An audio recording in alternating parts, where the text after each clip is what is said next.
The next question is from Robert Lebda. Bob, incidentally, is a founding member of our group, the Susquehanna Valley Conservatives.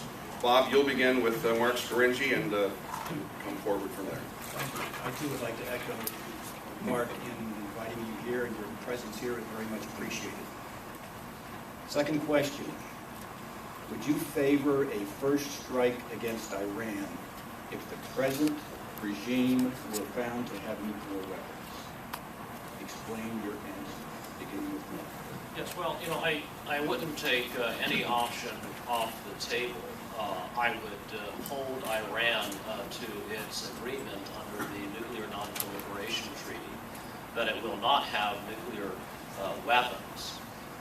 But I would pursue engagement and diplomacy as far as we could to engage the Iranians and to convince them that there is no need for them to acquire nuclear weaponry.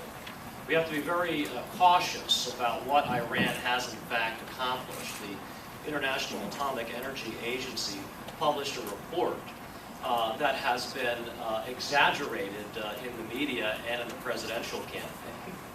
And the Secretary of Defense, Leon Panetta, had to essentially retract what the IAEA report concluded by saying that Iran is not on the verge of acquiring a nuclear weapon. We have that 16 of the U.S. defense intelligence agencies have concluded that Iran is not on the verge of acquiring a nuclear weapon. We have to be very cautious. We have to get it right.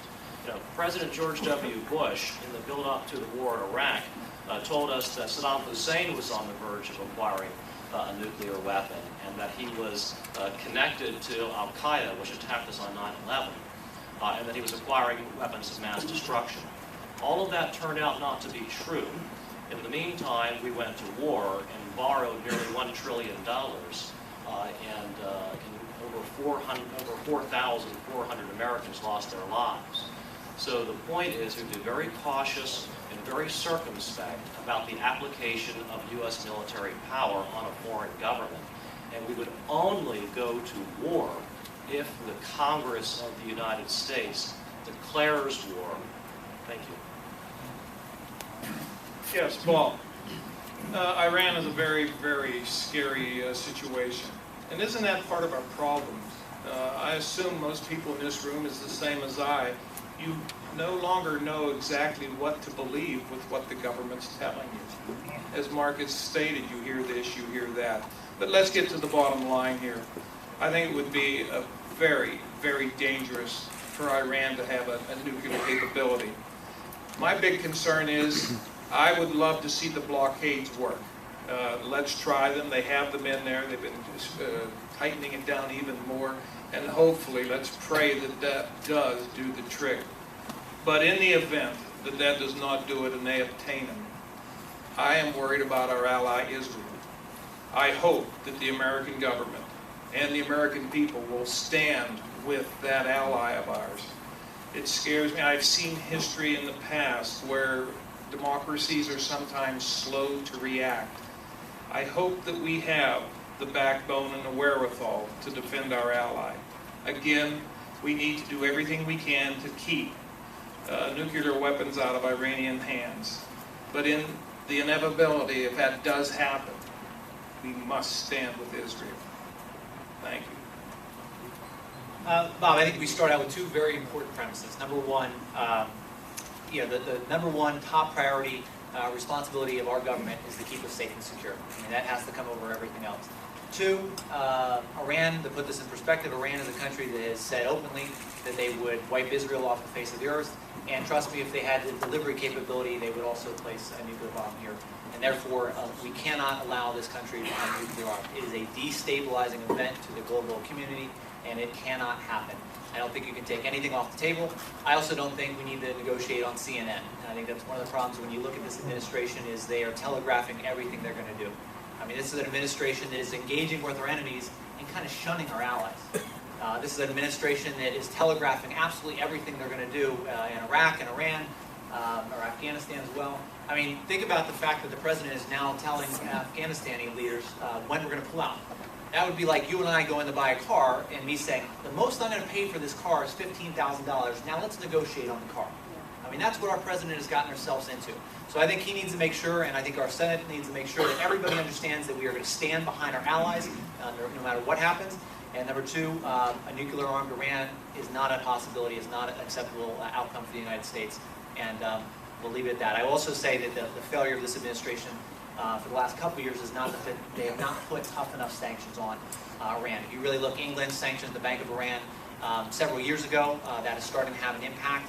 Had we started these pressures on the Iranian people earlier, we would have had a much better outcome, or a much better likelihood of having a peaceful outcome. Okay, thank you. Your question specifically was, I believe, should the United States initiate a first strike if Iran obtains nuclear weapons? To answer that question specifically, I think that the United States and our military must retain that option.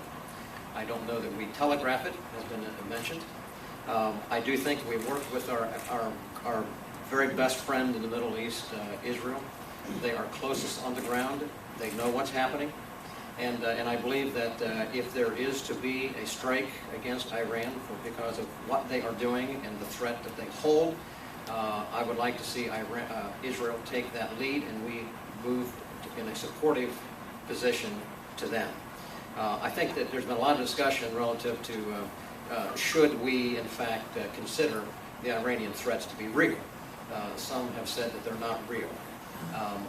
I would counter that by saying anytime you have two leaders, the Ayatollah and Ahmadinejad, stand up and say what they have said relative to the destruction of America, the great Satan, and Israel, the lesser Satan, I think that we should take them at their word, and I believe that to do anything other than that imperils both our friends and ultimately the security of these United States. And so what we've not been seeing out of this White House is any kind of firm, clear foreign policy.